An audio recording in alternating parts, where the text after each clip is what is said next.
Sills, welcome aboard. Love the Christmas time? You know what Christmas time also tells me?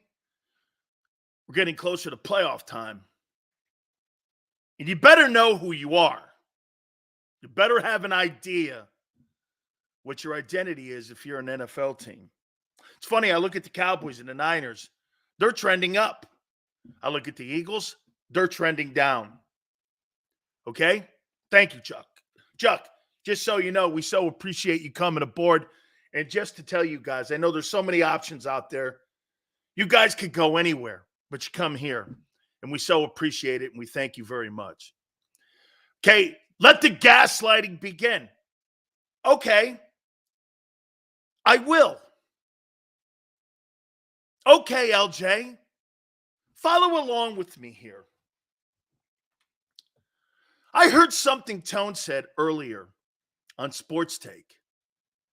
By the way, I love all our shows on JAKIB Sports. It's a great channel. It's the best channel in Philly. It is absolutely. I mean, without a doubt.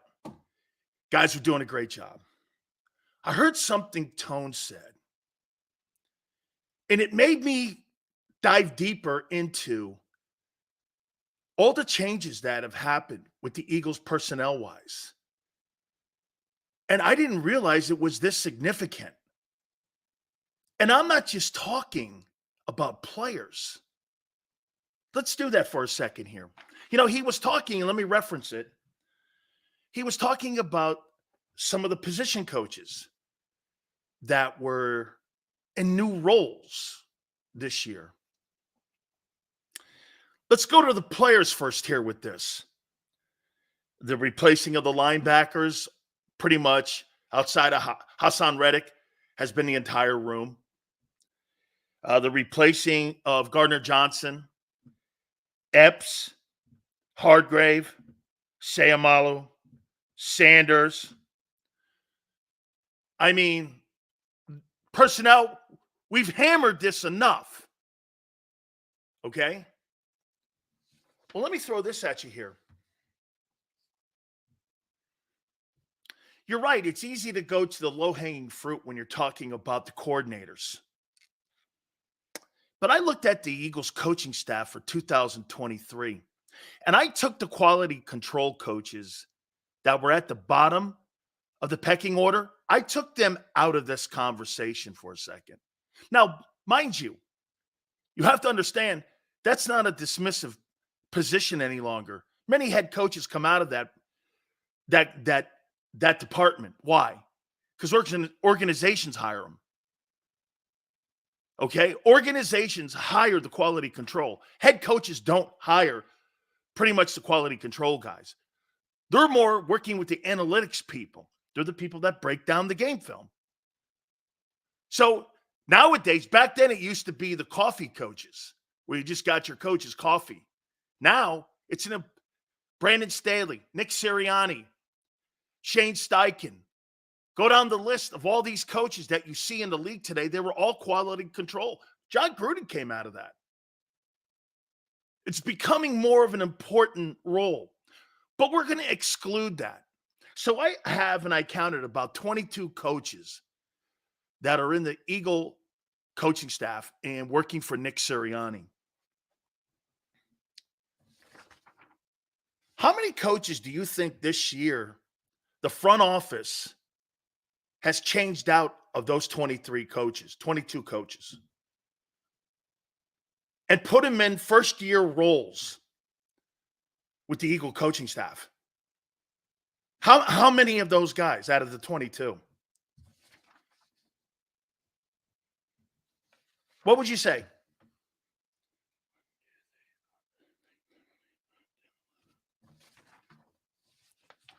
What if I told you half? Half the coaching staff has new roles this year. Half of the coaching staff is in a new position. New DC, first year. Brian Johnson, first year. DJ Elliott, linebacker coach, first year. DK McDonald, first-year DB coach, was with the team at 21, new role. Alex Tennell, first-year quarterback coach. Been with the team 3 years, first year as the QB coach. Rennell Williams, first-year nickel coach, quality control. Marcus Brady, senior offensive assistant, first-year role. Matt Patricia, first-year defensive analyst. Tyler Brown, first-year special teams assistant. Taver Johnson, first-year assistant DB coach. TJ Pagnetti, first-year running game coach, assistant coach to the running game. Tyler Scrudel, first-year assistant linebacker coach. You turned half the roster over on your coaching staff and gave them new roles. You cleaned out basically your entire coaching staff and elevated people because people had to be replaced. I didn't realize that they replaced half the staff. Shit. No wonder you got a different voices and different direction in the building. You changed out almost your entire defense and you changed out your coaching staff. That's incredible. That they're 10-3. It's absolutely incredible. Half the coaching staff is in new roles. It's not just the coordinators. These are all first-year guys in first-year roles. It's not just that the OC was changed. The assistant under the OC was changed. All by Howie. They changed that entire coaching staff out almost. Except for Stoutland and Rocker and a few others. That's insane. You came off a Super Bowl. Hey, I didn't realize Jonathan Gannon and Shane Steichen took a boatload of those guys from the Eagle coaching staff. Holy shit. You changed half your staff. You're going to get a completely different view on how to move the sticks. Guys in here are talking like they know what they're doing in the organization. I don't know what you're talking about, dude. Upper management is the make or break demise of a workplace. Gannon and Steichen took a lot of guys. You changed your whole coaching staff almost. The entire coaching staff is completely different than your Super Bowl staff. Do you think you're going to get a little different look in how you're going to approach defense and offense? Common sense, use it. Try it. Some of you with lowbrow thinking and mental disabilities when it comes to football, follow me. You changed your entire coaching staff almost, or at least half of it. Half your staff has changed. And they were first-year guys. So wait a minute, get this right. You changed half your coaching staff with guys or first-year coordinators, first-year assistants, first-year linebacker coaches, first-year in roles of being quarterback. So let me get this right. Jalen Hurts has a first-year quarterback coach and a first-year offensive coordinator. Oh, my God.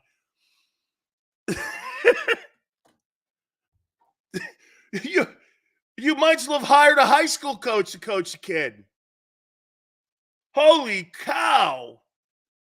How about getting somebody with some knowledge? Look at what, hey, even they bring in Matt Nagy, a former NFL head coach in Kansas City, to be behind Andy Reid. You may not think the offense is rolling right. Kansas City's still going to make the playoffs. And it may not look the right. Hey, by the way, Patrick Mahomes doesn't look right, right? Because they changed out a coordinator. Oh, but not your guy. Not your guy. Right? It's easy to control a bunch of rookie staff members. That's what Tone's saying. Holy shit. This is worse than I thought. Worse than I thought. Man, what an absolute monster control freak Howie Roseman is. The entire coaching staff was turned over by Nick. Are you nuts? Don't lie to yourselves. Hey, one thing I'll tell you, like I told you, after the Niner game, Howie Roseman was exposed. In my eyes. So was Nick. That's why Nick said, everything's cool. We're not changing anything. You know why he's not changing anything? Because he can't. I heard you guys talking. Is it the right thing to do? Yeah, you should dummy down your playbook more, actually. Do the things you do best. Not expand it to things you don't even know what to do. Or hey, that's it. Go to a screen game, something that Jalen doesn't do well. Why would I do that? Go to the RPO. He does great at that. Why would you go to a screen game when he has shown in 2 years and a half of starting that that's not part of his repertoire? However, the RPO is. Why not put that back in? No. You'd rather do something completely different that goes further away from his skill set? Why? That's poor coaching. Let's figure a way out how to help Jalen do something he's not good at. No, I want to tailor it back to what he does best.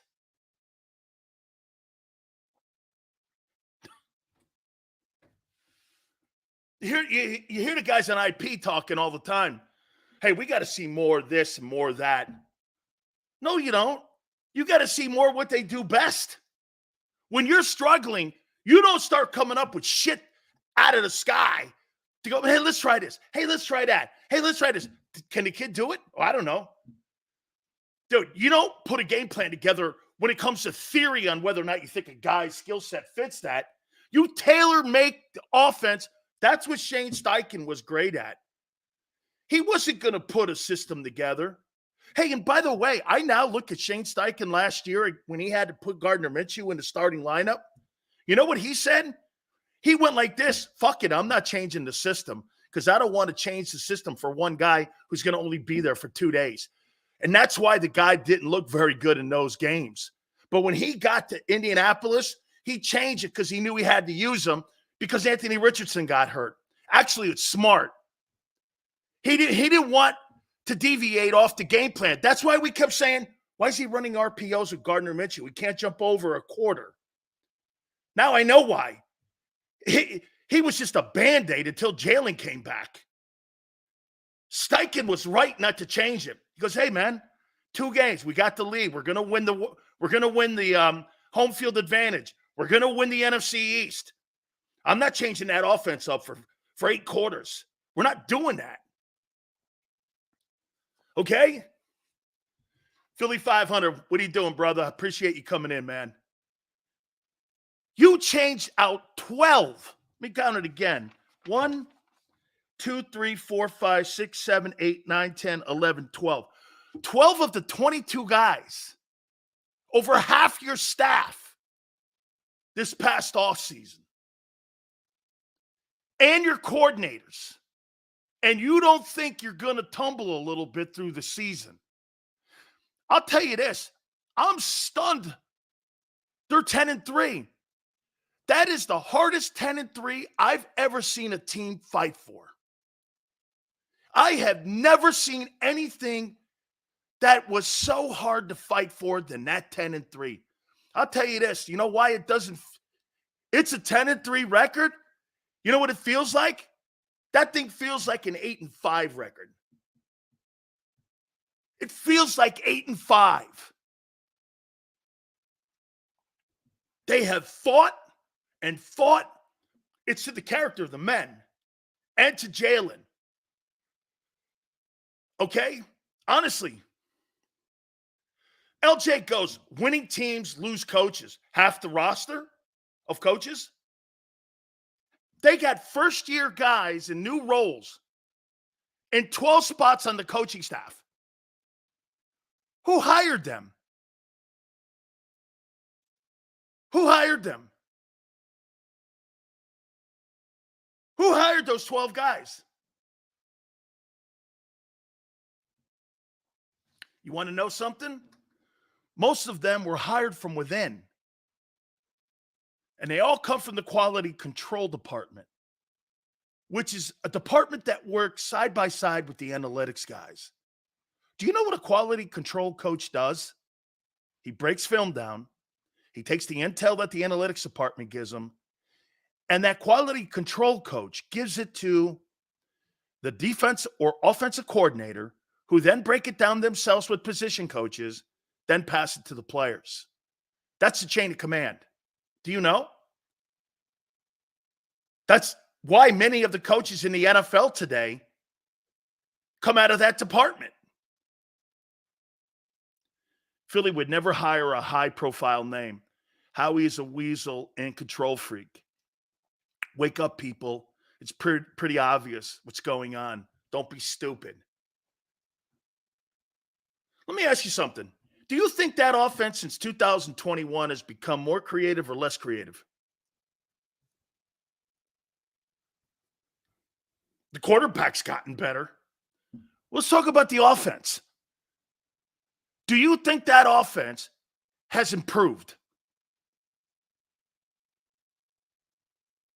Or has it gone like this?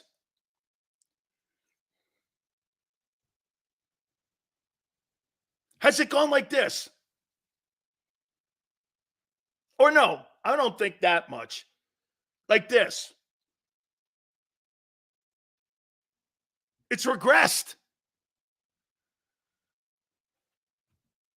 The offense has regressed. Why? Nothing the quarterback's doing. Shit, I had a topic here that was going to say, you think it's Jalen or do you think it's coaches? Shit, I think it's Howie. Howie is stunting this quarterback's growth with people around him. I'm going to give you something. I'll tell you one thing. I got to say this about my coach, Jimmy Johnson. Thank you, Coach. On my Twitter page, my guy. I'll always be a Jimmy Johnson guy. He tweeted out my guy. And me and Michael Irvin, it's really great. And I appreciate that, Coach. Why do you think he took every single assistant coach from the University of Miami with him to Dallas? And they won 3 Super Bowls with that staff. Jimmy said the only way you win Super Bowls are the quality assistant coaches around you. If you don't have quality assistant coaches around you, I don't give a shit what your name is, who you are, what you have, what it is, what you think you are. If you don't have guys you can trust and you don't have guys that are talented assistant coaches, you're not going to win. You can't be everywhere. I hear people saying this about Nick. So Nick can oversee. No. Okay? Nick is not Jimmy Johnson. And Nick, get this, Nick's overseeing a kindergarten class. He doesn't have quality assistant coaches around him outside of Stoutland. Maybe Rocker. Okay? I'm probably missing one other guy, but there's not enough quality assistant coaches in your coaching staff. Or at least experienced. If you want to go there, you can either use experience or quality. Look at some of the coaching staffs. Look at the coaching staff that you have with Sean McVay. Look at this. You want to know why lesser talented teams win? Because they got great coaching staffs. You got Raheem Morris, former head coach, DC. And you got McVay. McVay trusts him. You got great assistant coaches in Los Angeles with the Rams. You got great. Look at what they did in San Francisco. When D'Amico Ryans left for the Houston job, you know what they did? They went and got a more experienced, because instead of getting somebody with lesser experience, they went and got somebody with more experience. Why? Because the players would respect that instead of bringing another guy in with maybe less experience. You don't bring in lesser experienced coordinators than the guys who have more experience that are playing. The Eagle players have more experience than Sean Desai does as a D coordinator. You want to know why these players are shaking their freaking head walking off the sidelines? Because they know better than their coaches. They're smarter than their coaches. The only way and the only position you don't see people bitching at is the O-line.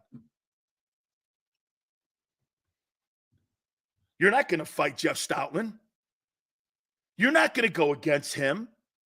Hey, by the way, he must be just absolutely pulling his hair out. He's the run game coordinator. Holy cow, he's stealing money if that's the case. You know what this comes down to? You're falling back into the Carson Wentz trap. Boy, do I say it? I hope you don't ruin the kid. You ruined one already. You ruined one MVP. Are you going to do it again? You've already ruined one. You've shown you can ruin one. All you guys like to do is blame Wentz. Well, they had a hand in it. They had a hand in Wentz's demise. They totally did. Instead of working with him, how we went against them.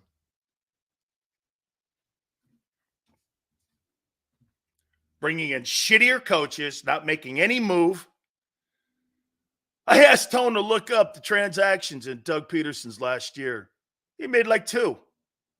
He didn't want Doug to win. He already had it preconceived in his mind he was going to make a move, or he was going to battle for the move, and he was going to gamble, Doug or me.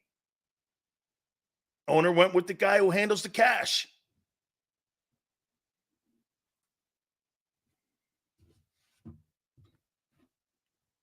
Dude, this is really, I don't know. You know, I hear people today with optimism going forward. Let's see if you can get out of your own way. Do you have the talent to beat Seattle? Of course. Do you have the talent to beat a guy who was just named the NFC Player of the Week, Tommy DeVito? You should beat him. They're not that good. Good for him. Good for that kid. Look at Brian Dable. Brian Dable's working with a lesser talented kid because he's an experienced OC. What do you think Brian Dable would bring to Jalen Hurts? What do you think any quality OC would do?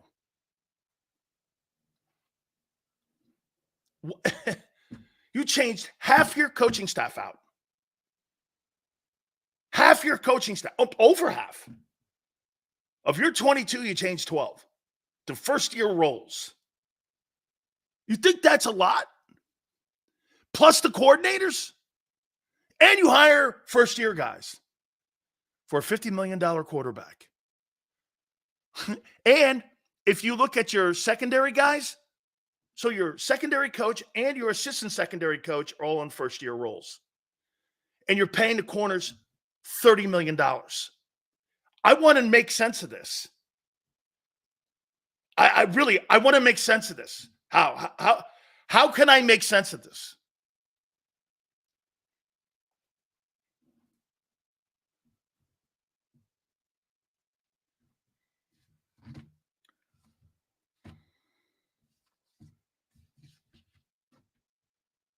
Make sense of it. Godfrey goes, our Eagle team is still a must-watch by NFL. The world is watching to see if we bounce back. You're not going to Super Bowl. That's not a Super Bowl team. It's not a Super Bowl coaching staff. It never was. Maybe last year. You're not going anywhere. Don't kid yourself. That thing's not going anywhere as predicted.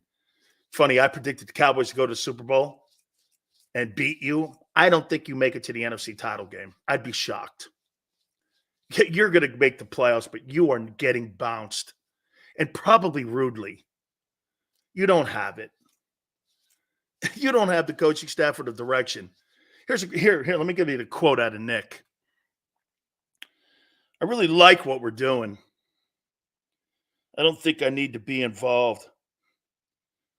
he gives you some sort of like White House chief of staff comment. Here, where is this thing? Here it is. Nick Sirianni on changing who is calling plays for the Eagles. I do not think that is the issue. Really? So he thinks it's Hurts then. If he doesn't think it's the coaches, he's covering for Howie. Is it Jalen? Is it that blaming Jalen Hurts? That's a quote from Nick. He's blaming Jalen.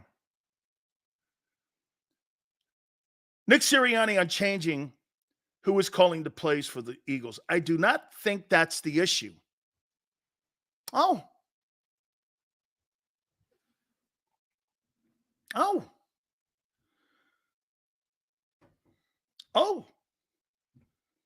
I think Brian Johnson's doing a good job. I need to be able to manage the game the way I see fit. 2-5? Dude, where are you going with that mentality when you know what the result was? So somehow you think Nick Sirianni became a better play caller?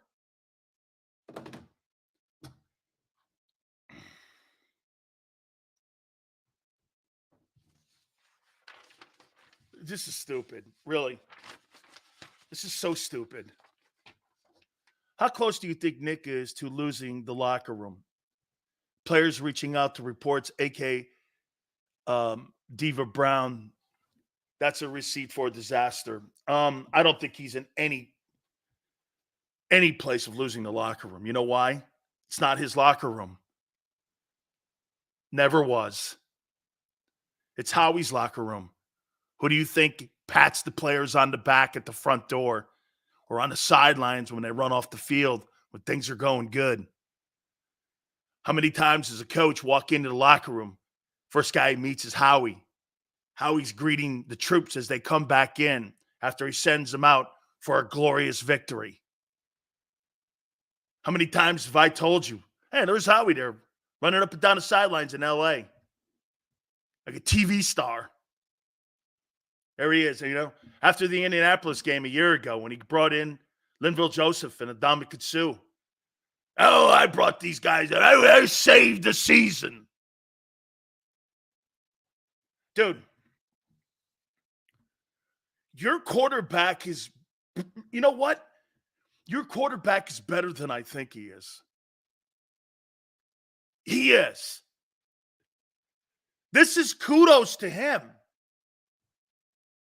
He's better than I think he is. Hey, 5-star goes, if we bring back the RPO, you'll eat your words. Okay. Amen. Yes. Sure. I'll eat crow. Absolutely 5-star. If you bring the RPO back, absolutely. That's what I paid $50 million for. Yes. You ain't, though. You ain't got to worry about it. I think they're trying to make, hey, you see, you got something. You know what they did? They sped up the development of Hurts hastily like they did with Wentz. First, they sped it up with the money. Then they sped it up with the lack of coordinators. Then they tried changing him.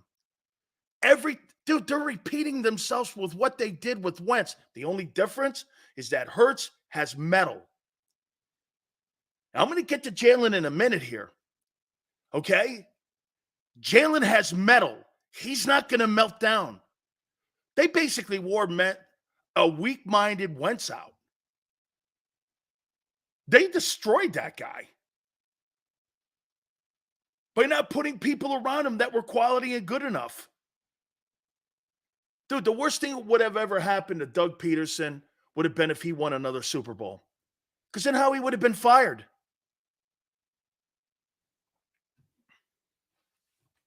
Howie would have been fired. He's not a great drafter. So let me get this right. And Howie Roseman's 23 years in the organization. Devontae, Carter, Hurts.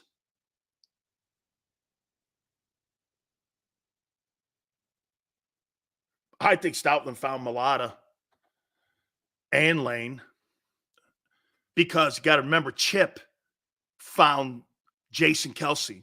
Or no, Andy did.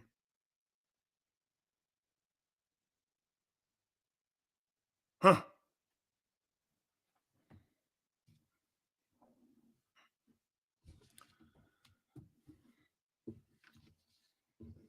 You're killing this quarterback. You changed 12 dudes and 22 guys out on the coaching staff on defense and offense and special teams this year into first-year roles, hiring coordinators in first-year roles, and took the RPO out of the offense. You're a lesser team. I can't believe you're 10-3. By the way, that 10-3 record just shows you when you play against quality teams, you got your faces kicked in. So anytime you play a great team, you're going to get killed. The Ravens will kill you too. I heard Tone say something. I don't think there's any coincidence that the Baltimore Ravens defense is running around like their hair on fire, and that's been a massive improvement in Baltimore. It's true. You had a position coach that wanted to be the DC. They didn't want him. You missed on that too. Hold on. Seal says a few weeks ago, 10-3 isn't. Look, I didn't know it was. I'm not saying. Look, no. Didn't you hear what I said a couple minutes ago? I told you. I think it's unbelievable where you are, 10-3. I think it's unbelievable how you have fought and how you have grinded to get to 10-3. Feels like an 8-5 team. It's incredible. You look like an 8-5 team. How come the Cowboys are trending up and you're trending down? It's week 15.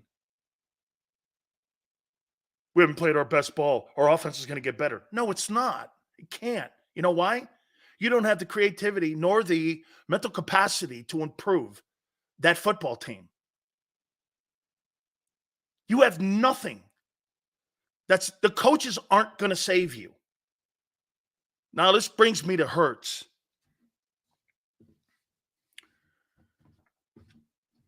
I need more from Jalen. He's the only thing that can save this. He's the reason you're 10-3. Hurts is the only person that can save this. Son, you need to play better and you need to be a better leader. No one says it. You know why? They revere the kid so much, as I do. Best record in the NFL, still against winning teams. I need more from Hurts. I need more from him. You need to play better. You need to fight these guys. No one's fighting for the team. The analytics guys, Howie Roseman and Nick, all think things are well. Jalen, you got to be a better leader. You're not leading well enough. It's not enough. When you see a play that's not something that you think, get this, I would rather have Jalen Hurts throw a pick six on his decision-making right now than listening to Brian Johnson call a series. You know why? Because at least it came from the person I'm paying the most and the person I trust the most. I don't trust anybody in that organization at all when it comes to organizing a game plan. Where's Jeff Stoutland? Why isn't he more vocal when it comes to running the ball? Or is he collecting a paycheck too? You guys keep saying run the ball. Well, they're not listening. Why? Somebody has to be making that decision. Is it Nick? No. Nick has a whisper in the locker room, not a voice. The guy who greets the players at the front door and the coaches at the front door has the voice. Jalen, I need more leadership from you. You need to act more like, I get this, maybe Mahomes is not acting poorly. Maybe frustration. Get this. That's a 2-time NFL Super Bowl MVP, 3 AFC championships, 5 consecutive conference appearances, and he's bitching. I've never heard that guy bitch. I think that's a flaw. Tom Brady bitches. Some of you go, well, look at the equity he has. You don't think Jalen Hurts has equity in that locker room? I have 50 million reasons why he does.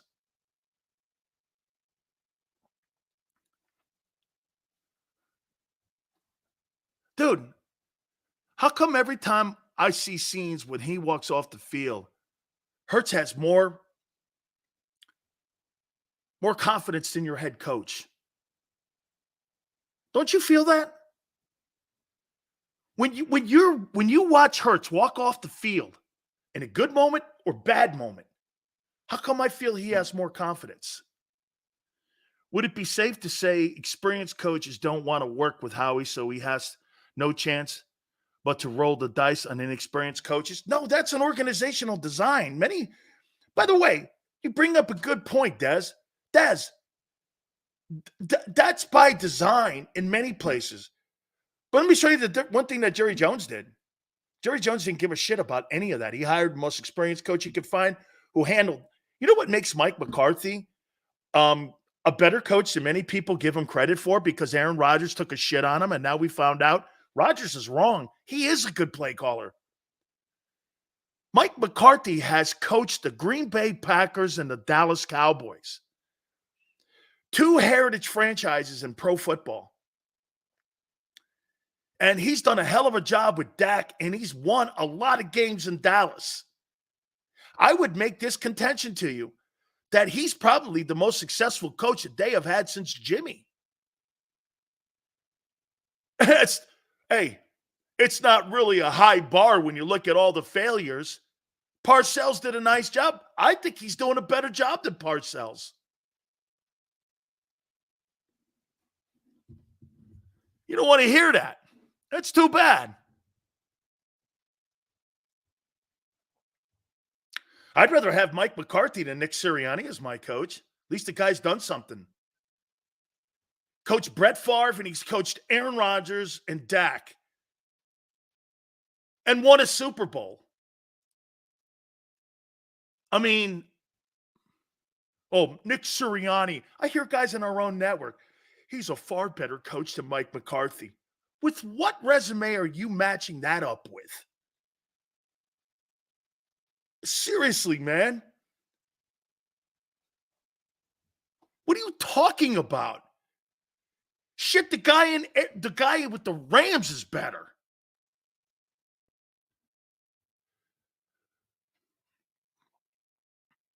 I mean, hey, I need more from Jalen Hurts. He needs to be more of a leader, a vocal one. Make your voice heard. No, I'm not doing that. Everything goes along. It's like a go-along organization. Coach makes the play, player plays the play. No wonder he walks over to the sideline shaking his head going, this thing ain't working here like this. It's just not working. You're running the RPO 50 times less than you did a year ago at this point. You know that? You're going to run less than 100 RPOs this year. And last year you ran 150. So you took those dynamic 50 plays out of Jalen Hurts' talent bag, and you don't think one of those plays of 50 plays could be the difference in blowouts, wins, changing direction in a series? Really?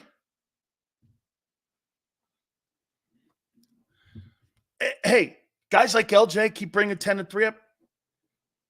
It's all good, dude. It's all good. You're not winning a Super Bowl, guy. Not with that shit bag. That shit bag of a roster this year on defense and with the coaches that are new, all of them, never happened. It's the most inexperienced football. Shit, you could make this comment. That's the most inexperienced football team, coaching staff-wise, coordinator-wise in the league, especially with the contenders. There's not one football team that's a contender right now that has as much inexperience than the Eagles do. That's a fair statement. 12 new position coaches, coordinators. I don't know. You tell me.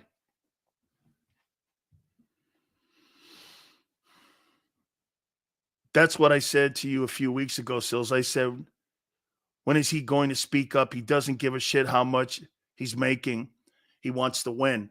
Joseph, look, man, it's hard to change a guy's makeup, and I get it. It's hard to change a guy's makeup into being like a rah-rah guy.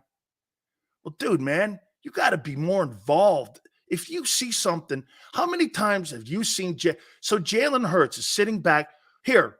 Here's a prime example of what they're doing to him and stunting his growth. Hurts is still struggling reading secondaries. That guy is not progressively getting better at reading defenses.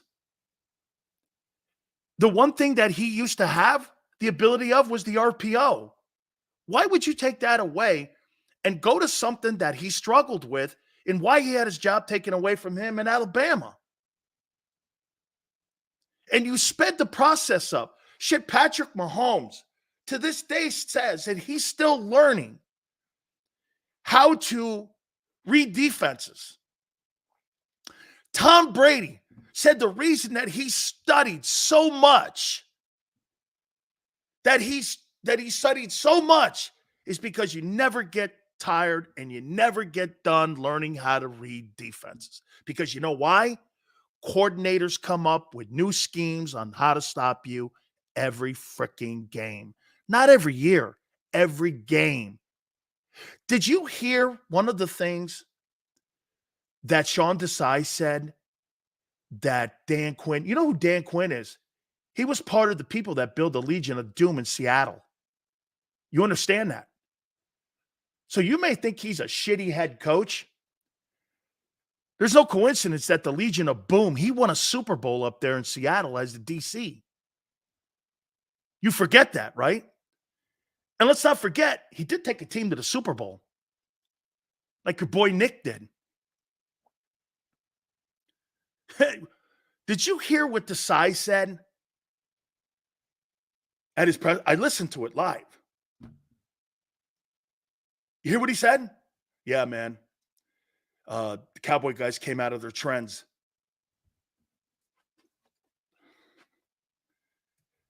I was like, come again? Yeah, they went off script. They did things in the game that they usually don't do. So you weren't prepared for that? Mike McCarthy coached the shit out of that team. And, you know, hey, Seals, we would both get fired in less than a week if we, yeah, that's right, Q. Hey, you know when Tone said this? I heard this from Desai's mouth himself today at his presser. You know when Tone said, man, you see Sirianni going like this? Yeah. Look confused. Sean Desai said at his presser, okay, at his presser, yeah, they came off script and they came off trend. They were doing things out there that they hadn't done. And you weren't prepared?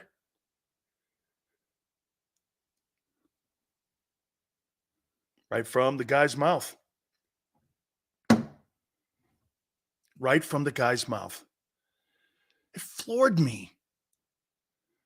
McCarthy went off script. And the things that he had done in the Eagle game 1, he changed the script. They were doing crossing routes they hadn't seen before. They were doing things with guys like Tony Pollard and Jake Ferguson that they hadn't seen in game 1. And you weren't prepared for that? Oh, that's right. Training wheels.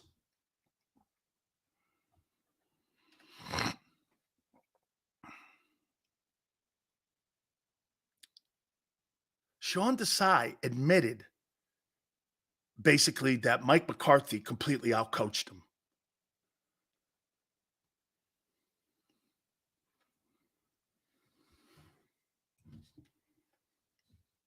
Weren't ready. So they have this cookie cutter game plan that they put. This totally makes so much more sense.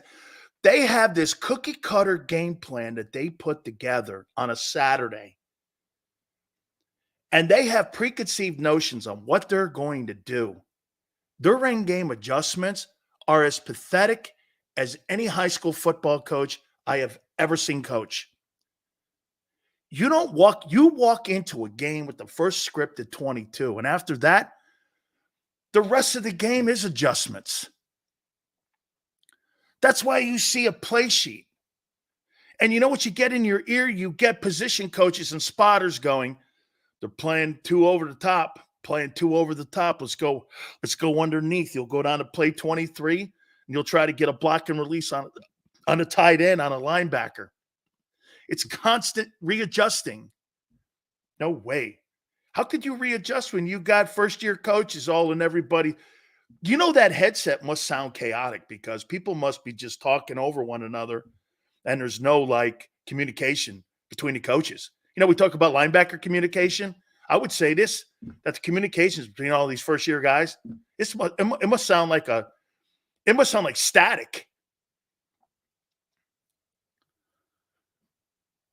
Because it sure looks like it on the field.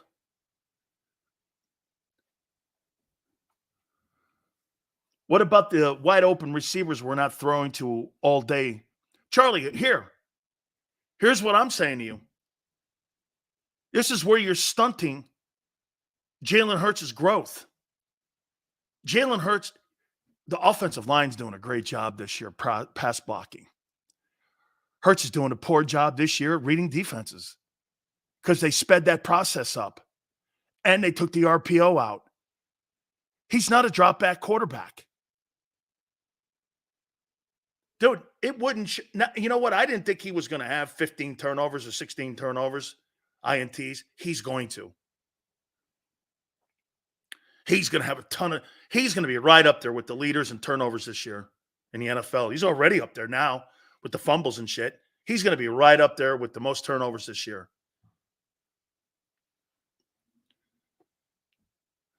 You could alleviate this by putting back the number one thing that made the offense run. You know, I wonder if this is an owner's thing. Because you know that the owner wants to have a big-time passing offense, and he wants the whole thing to look like the rest of the league and catch it. And they're right to think that, because you know why? You want to take advantage of all the rules that are in the NFL today. You totally want to take advantage of that. But in the process, do you do that with limited coaches, less experienced coaches, predictable plays, and an offense that hasn't evolved since 2021? You know what? Jalen Hurts has evolved. The offense hasn't. Is that fair? And Jalen Hurts was doing this. And all of a sudden, it's this. Why? Well, the environment around him changed. The environment around him changed. Dude, I swear to you, I had a topic here, coaching or hurt. Shit, it ain't Hurts. It is totally not Hurts. It's the environment around him.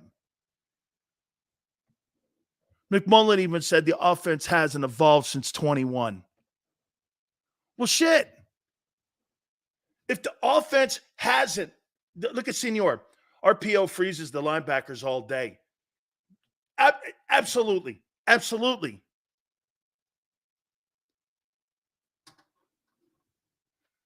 Absolutely. Hey, Senor, do you agree with me? Last year, Jalen Hurts single-handedly shut down, not even with a great game, but he single-handedly shut down the 49er linebackers. Do you agree with that, Senor? Look at what he did to Greenlaw and Fred Warner, the two best dynamic duo linebackers in the NFL. Okay?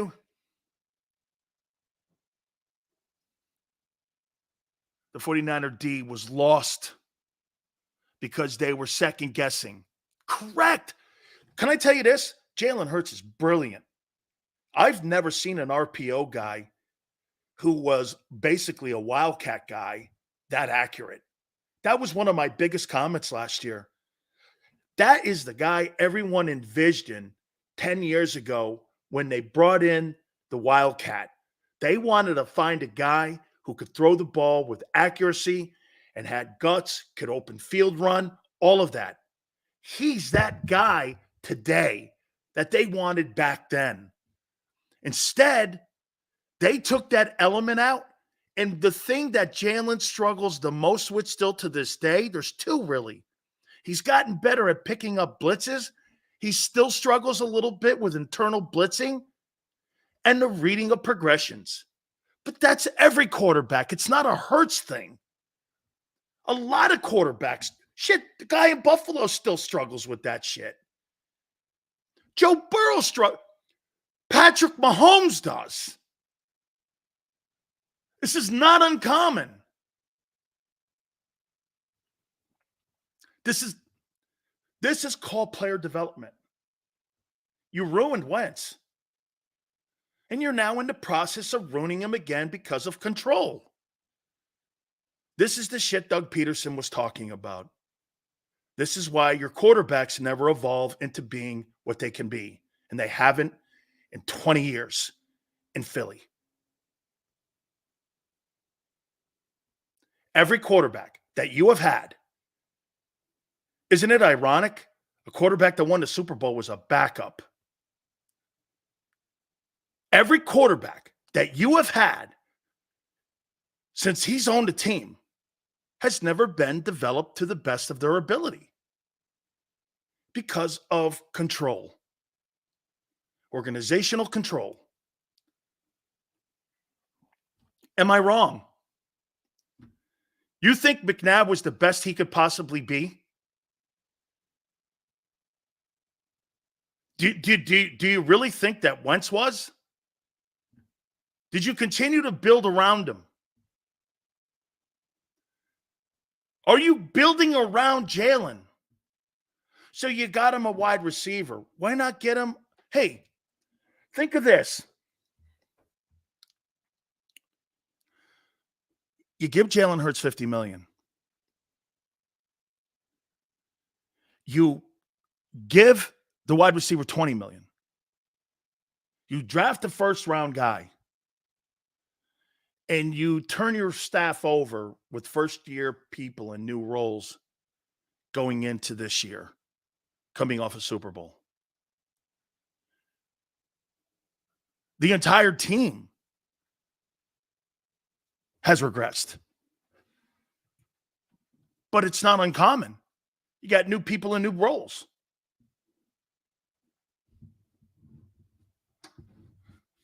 Get this. I just looked it up on the internet like you guys did. This is not an epiphany.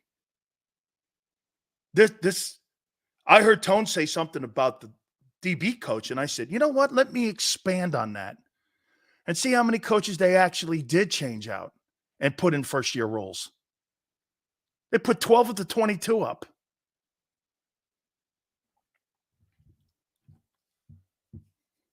Over half your staff are new people in new roles.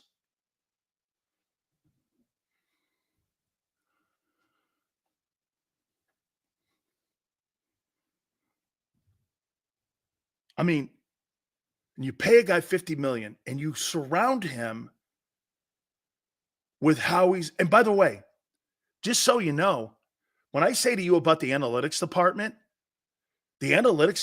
in Philly, like in Los Angeles with the Chargers and some other places, are just as important as any department in that building. You know why? Jeffrey Lurie and Howie hire those guys. Nick didn't hire the quality control guys. Those are the people that work with the analytics people. I'd say to you, the brand new head football coaches that we see in the NFL today come out of that department because they know how to work with analytics. And that's where you get your game plan from, is from the quality control guys. They hand you the information. They break everything down for you. You show them on film. You cut the film up. You give them, you see what the quality control guy does. He gets the intel from the analytics guy. He'll go in there and he'll get the game film of the teams that you're going to play, and he'll put them on a DVD or whatever it is, and they'll put it in, they'll have 20 plays of that play, and the coaches will make their game plan off that. Frank Reich told you that's exactly how it goes. And so you go from what that department and the front office say on building your game plan. This is where I think Jalen would be. The percentages are saying this on 3rd and 6. If Jalen throws here, they're trying. This is why when you build a game plan like they build a game plan, it's preconceived on Saturday because they're going with the numbers. They play a percentage game. That's why the defense plays a percentage zone defense. Dude, I think one of the most embarrassing things I've ever seen that the Eagles had this year was when Josh Allen was exposing the defense on every play. When he was running that guy in motion and your guy stopped, a high school guy could figure that out. Anybody could. It's so unbelievably easy to read your defense and offense. There's no creativity on offense, and defense, you're about as predictable as you can get. And when you put lesser talent out there and lesser experienced coaches, that's why you're last in the NFL in every department on your defense. Last in points almost, third down. Every quarterback that is anything worth the shit has like career games versus you. You're not going to beat anybody in the playoffs like that. And your team's gotten worse. You know, supposedly you're supposed to be going like this as we get to the playoffs. You're going like this. You know that peaking too early? Hey, oh, you 10-3 guys? I think you peaked too early. Dude, there's no way in hell I think you're going up to Seattle and that thing's going to be some sort of like 10-point win. I'm not sure yet. I'm just not sure. I'm just not sure yet. I'm just not. I don't know. Especially when you hear your head coach and then you hear Desai say this. Again, I have to reiterate. Hey, senor, I have to reiterate. Yeah. Go back and watch it on Eagles Twitter.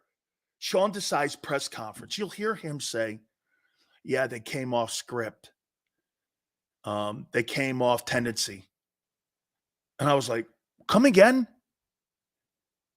Mike McCarthy changed the looks of the routes up from the previous game, and that confused them? You play in the NFL. You're supposed to recognize that shit as a player and coordinator and assistants. No wonder they didn't know what they were doing. And it looked like they didn't know where they were lined up. Guys were chasing. Guys were playing behind the ball. Hey, senor, you heard that comment, didn't you?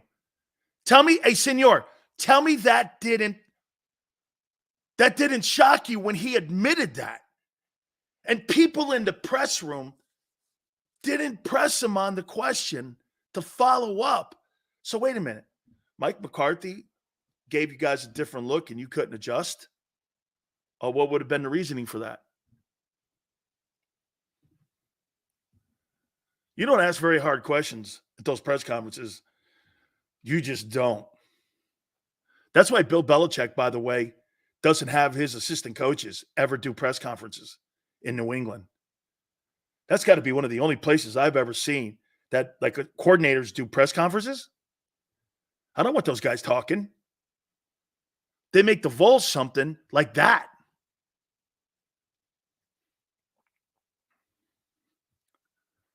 Sounded like Howie when he asked about Gannon. Senor, I almost freaked out when I heard that. Hey, big rhythm. No, I don't think those 10 wins are lucky. Okay? I don't. I think you gutted those 10 wins out. You totally did. But now you're predictable. The league's figured it out. Don't you get this? Those 10 wins, they went like this. This is what it's taken and how long it's taken. Hey, Tone, what was the first game that Nick Sirianni, what was the first game? What was the date of the first game that they played? How about we just do this? September 21. It's taken them, the league, from September of 21 until the first week of December to figure you out. And now the league knows who you are. They know where you're going to line up. They know you play zone. They know you're not going to play press. They know you're not going to be creative on offense. You're going to stay within your system. You're going to stay within your analytics. And you're not really going to deviate. And if you get any kind of injuries, guess what? You're going to look like you did against Dallas and San Francisco. That's your identity. That's totally your identity. They figured it out. Remember a couple years ago when the Steelers started out 11-0? Remember that? I kept doing this to people in Pittsburgh. That team ain't that good. That team's not that good. They're going to figure you out. And they did. They were like, it was like a dog shit record.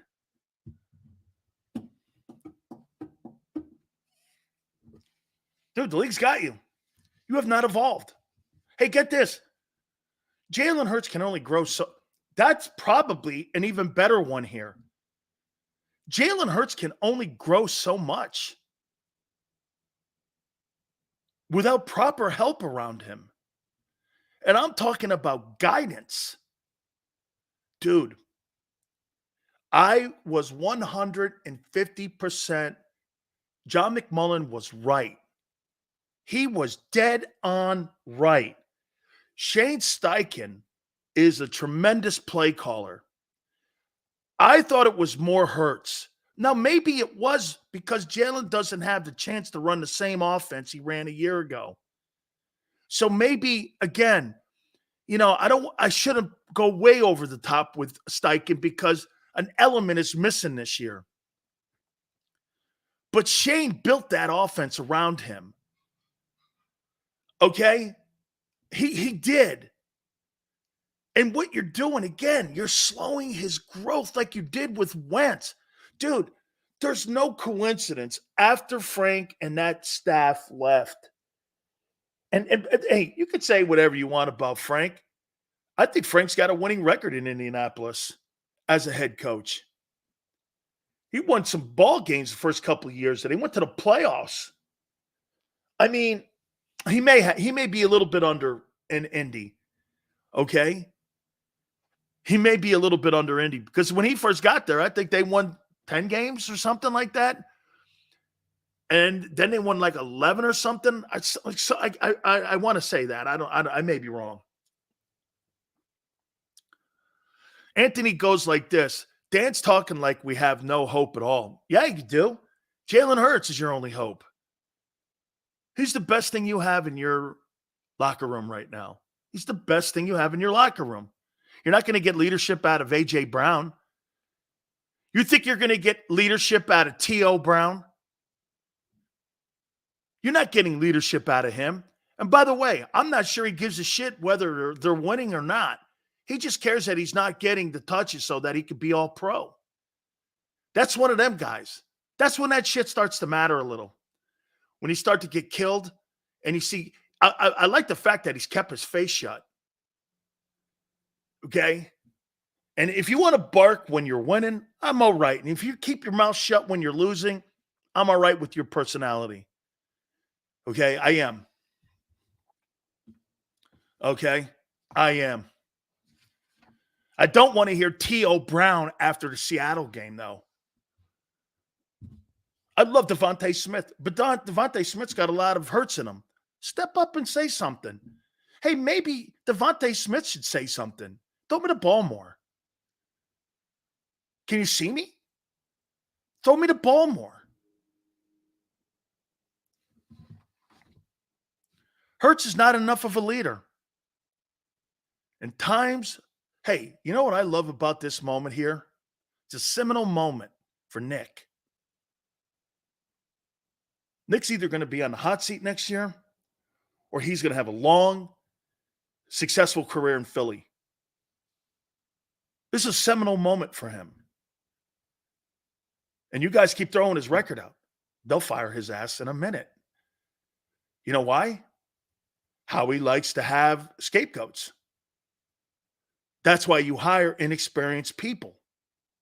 You're not firing Sean Payton like that.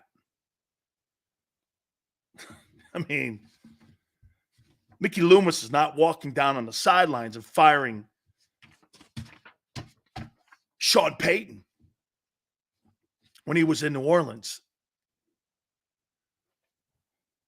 This has nothing to do with Hurts. This has everything to do with what they're doing upstairs and in the coaching room, or not doing. You change out all those faces and you expected to have the same it's remarkable. Kudos to Hurts.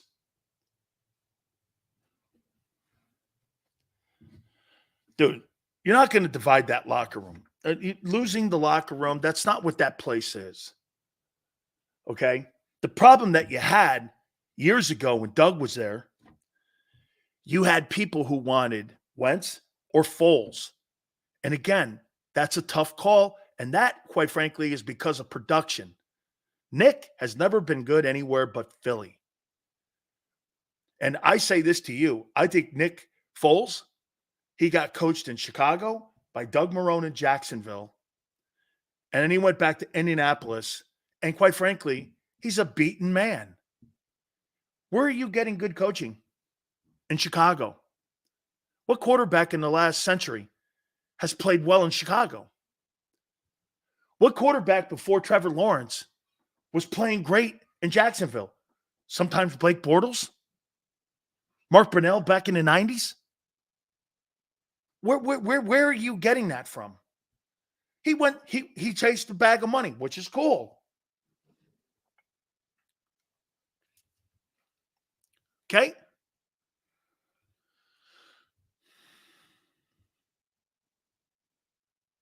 Just saying, man. Blake Bortles threw for 480 one time.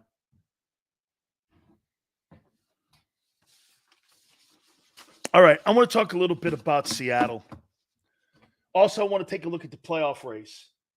I didn't do the MVP, and I want to show you, quite frankly, what the media thinks of your guy right now when it comes to the top quarterbacks in the National Football League. Don't forget, by the way, we really appreciate you guys being part of our giveaway with our friends at Hooters. All you have to do is send us your information. Tone's throwing a code word around. You put that code word on an email, send us your information to dansilioshow@gmail.com, and you can hear your name called on a Football Monday. And we're giving away tickets, merchandise, all kinds of great stuff like we did when we were at our remote in King of Prussia this past Saturday. So we appreciate everyone coming by. By the way, don't forget, too, Hooters during the month of December, obviously Christmas time, the Santa Bucks are back. Gotta love them. These are great stocking stuffers. $5, put them in the stockings. Don't forget, too, the Hooter calendars are out. $100 in gift cards are also inside the calendar. 9 of the girls from the Northeast region of Hooters, they are profiled in the calendars from Rhode Island to Jersey down to King of Prussia. Hooters.com. You can also go to the app, get the food, bring it home. What is today here? Today's Wednesday. Wing Wednesdays, 1983. I love Wing Wednesdays. This is the year the place was founded. Do me a favor. Always remember, kids eat for free on Saturdays. That's northeasthooters.com. Northeasthooters.com. When you roll in, do me a favor. Tell them Big Sil sent you. Eat chicken wings, buy Hooters things. Christmas is near. Shop, have a beer. Christmas shopping shouldn't be hard. Give your friends a Hooters gift card. This year, stuff their stockings and yours too with a one-size-fits-all gift card. Buy a $25 Hooters gift card and receive a $5 Santa's bonus card. Make it Hooters for the holidays. Eat chicken wings, buy Hooters things. Christmas is near, gift cards are here. Good at Hooters everywhere now. Hooters gifts are always favored.